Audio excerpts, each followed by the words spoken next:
M-pesa. Hallelujah. There is this tall man.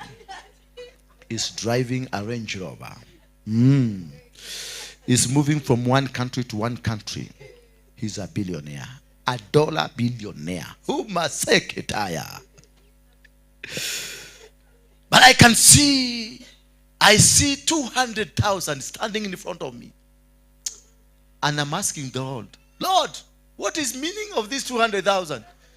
That's the sacrifice he's going to. Oh, that's the sacrifice, Lord. Yes. That she'll give. Yes. Afukuke. Yeah. Dio Mungu. Yeah.